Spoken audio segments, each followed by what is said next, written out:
सारिया संगतां नूं भगत धन्ना जी के जीवन तो जाणू करवाया।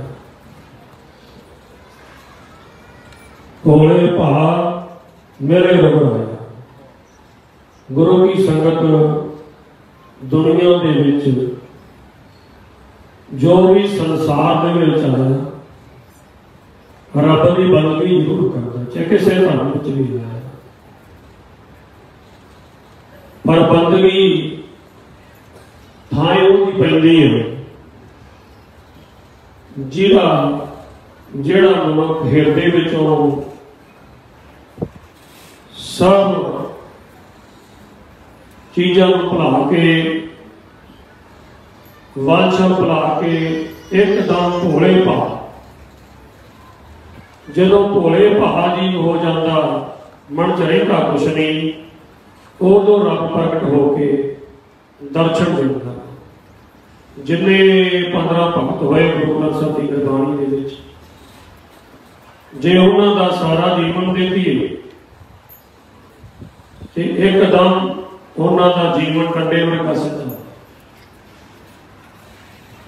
क्यों डंडे वर्गा सीधा तां कहा जांदा, मान लो एक डंडा वा ते वो गुरु की हजूरी विच सामने रख दी, उहदी अपनी ताकत नहीं थी कि मैं अगे पीछे हो जावां, मैं उठ के खड़ा हो जावां, मैं पीछे चल जाऊं, मैं अगे चल जाऊं, जिथे रखे उत्थे पिया। इसी तरह ही डंडे वादा मतलब है गुरु के अगे अपने आप को समर्पित कर देना, अपने आप को समर्पित कर देना, अपनी होंद को छड़ देना, अपनी हौमे हंकार को छड़ देना, सीधा सारा जो गुरु साहब का हुक्म है ਉਹਦੇ हुक्म ਦੇ ਵਿੱਚ खड़े रहना ਤੇ गुरु के हुक्म ਵਿੱਚ ਜਿਹੜਾ ਜੀ दंडेवत हो के गुरु की हजूरी ਵਿੱਚ नाम जपदा वा, गुरबाणी पढ़ता वा, सेवा करता वा, भोले भा हो के गुरु की संगत नूं रब प्रतख दर्शन होंदे आ। आपां सारिआं नूं पता भी जिवें धन्ने भगत ने प्रतख दर्शन किए आ, इसे तरह ही बाबा निधान सिंह जी इसे ही धरती ते जिन्हां ने बेअंत सेवा ते सिमरन किया, ते जो वापस जान लगे स्टेशन से गुरु गोबिंद सिंह महाराज ने प्रतख दर्शन दिते, ते बाबा निधान सिंह जी ने प्रतख कलगीधर पातशाह के दर्शन किए। इसे तरह होर भी संत महात्मा जिन्हों ने प्रतख गुरु नानक साहब के, गुरु गोबिंद सिंह महाराज के प्रतख दर्शन किए।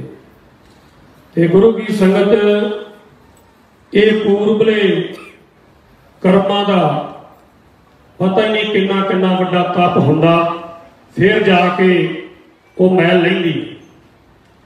कई वेरा आपां इदां कह दिंदे आ मैं सेवा करदा, मैं सिमरन करदा, पर पता नहीं की गल आ, बहुती वड्डी कोई प्राप्ति नहीं हुई, बहुती वड्डी मरद कृपा नहीं हुई, पातशाह के दर्शन नहीं होए।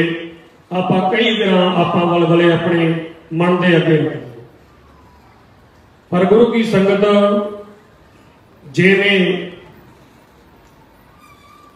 तवा हुंदा वो गर्म हुंदा, थले अग बलदी होवे ते चूल्हे के उत्ते तवा रखिया होवे ते थोड़ियां थोड़ियां उतों कोई बरसात दीयां बूंदां डिगण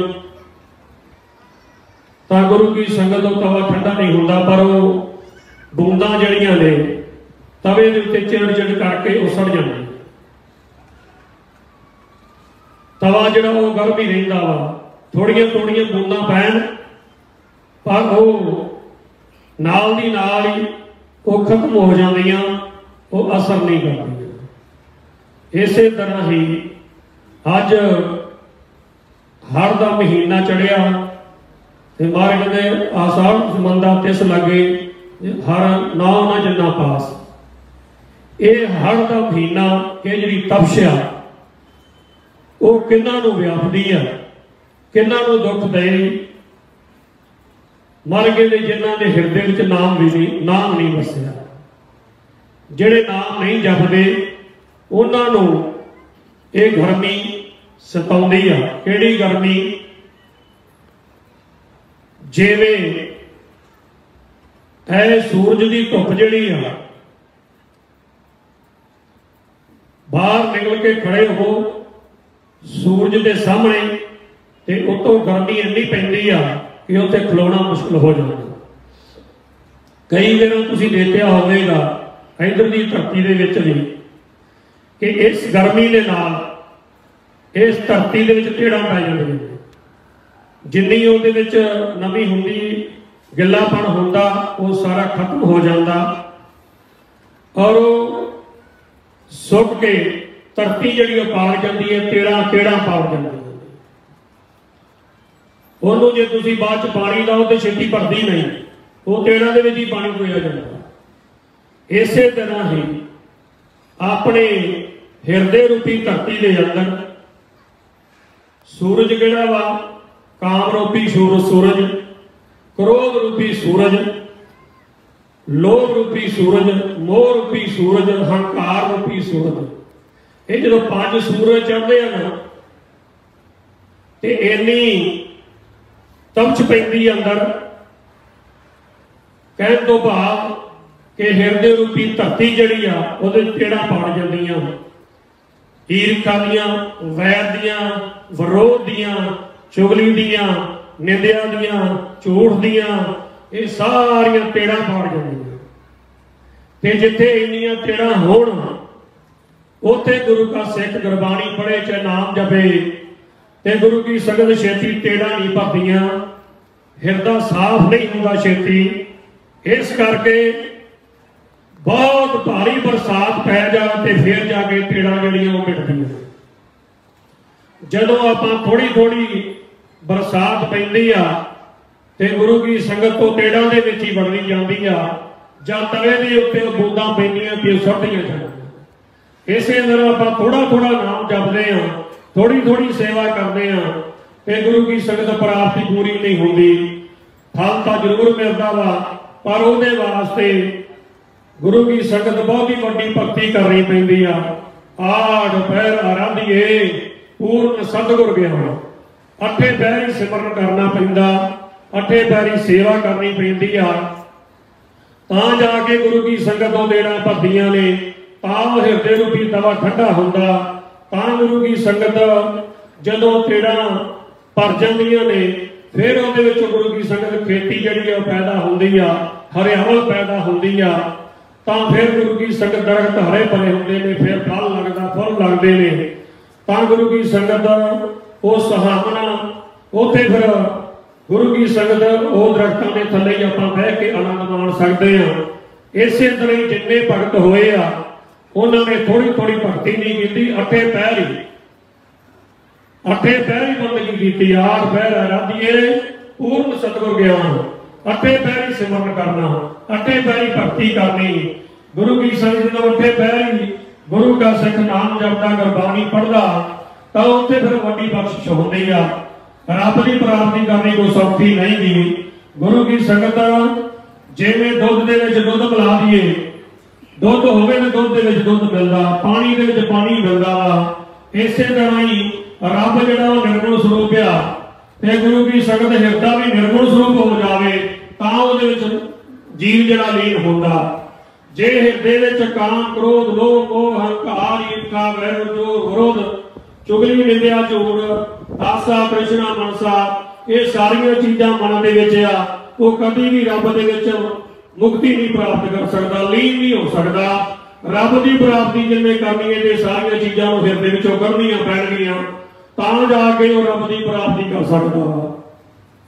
गुरु की संगत भाई सुखविंदर सिंह जी जिन्होंने भगत धन्ना जी के जीवन तो सारा आपां नूं जाणू कराया वा। गुरु की संगत 1987 दे विच असीं बाबा सरदारा सिंह जी हुंदे सी, उन्हां दे नाल इक असीं कोटे मूंगी की गराही ते गए सी। गुरु की संगत 1987 दे विच असीं ओ भगत धन्ना जी के खूह के दर्शन किए सी। एको ही कमरा सी केवल, उदों उत्ते कुछ भी नहीं सी, एक धन्ने की मूर्ति रखी सी। गुरु की संगत खूह का जल भी कढ़ के छकिया, जल बड़ा मिठा सी।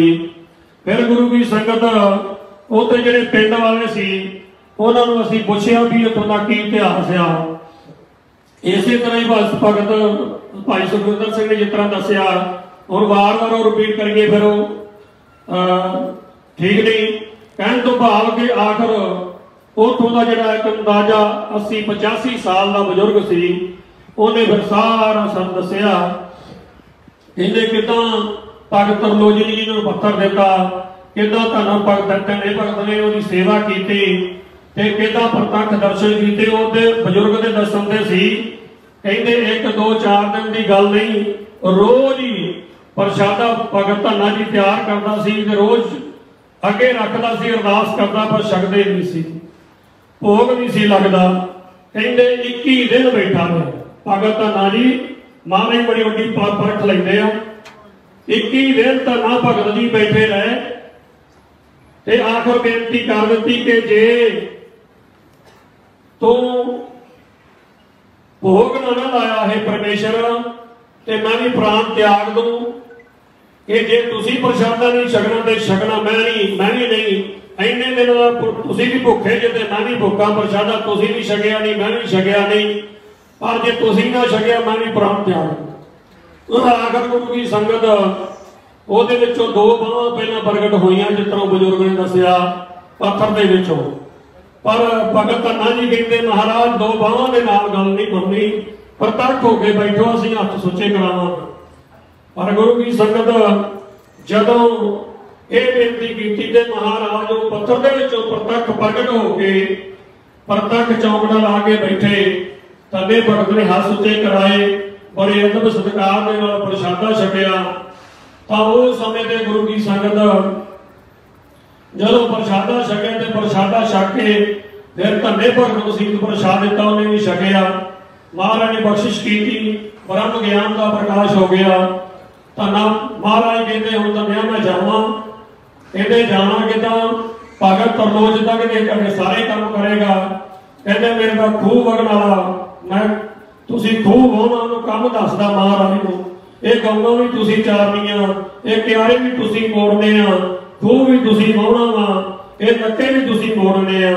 ਇਹ ਸਾਰੀਆਂ ਹਰੀਤਾਂ ਜਿਹੜੀਆਂ ਨੇ ਉਹ ਬੇਨਤੀਆਂ ਦੇ ਰੂਪ ਵਿੱਚ ਮਹਾਰਾਜ ਨੂੰ ਦੱਸਦਾ। ਮਹਾਰਾਜ ਕਹਿੰਦੇ ਧੰਨੇ ਤੇ ਸਾਰੇ ਹੀ ਕਾਰਜ ਕਰਾਂਗੇ। ਧੰਨੇ ਨੇ ਇੱਕ ਸ਼ਬਦ ਪਹਿਲਾਂ ਪੜ੍ਹਦੇ ਹੁੰਦੇ ਸੀ, ਨਾਮ ਦੇਵ ਦੀ ਬਣਾਈ ਛਪਰੀ ਦੇ ਧੰਨੇ ਦੀਆਂ ਗਊਆਂ ਚਾਹੀਆਂ। ਗੁਰੂ ਕੀ ਸੰਗਤ ਇਸੇ ਤਰ੍ਹਾਂ ਨਾਮ ਦੇਵ ਦੀ ਛਪਰੀ ਬਣਾ ਦਿੱਤੀ ਮਹਾਰਾਜ ਨੇ, ਧੰਨੇ ਦੀਆਂ ਆਪ ਗਊਆਂ ਪਰਮੇਸ਼ਰ ਨੇ ਚਾਹੀਆਂ। ਗੁਰੂ ਕੀ ਸੰਗਤ ਉਹ ਬਜ਼ੁਰਗ ਦੱਸੇ, ਕਹਿੰਦੇ ਆਖਰੀ ਸਮੇਂ ਦੇ ਉਹ ਪਿੰਡ ਦਾ ਨਾਂ ਧੂਆਂ ਕਾਲਾ ਕਿੱਦਾਂ ਪਿਆ।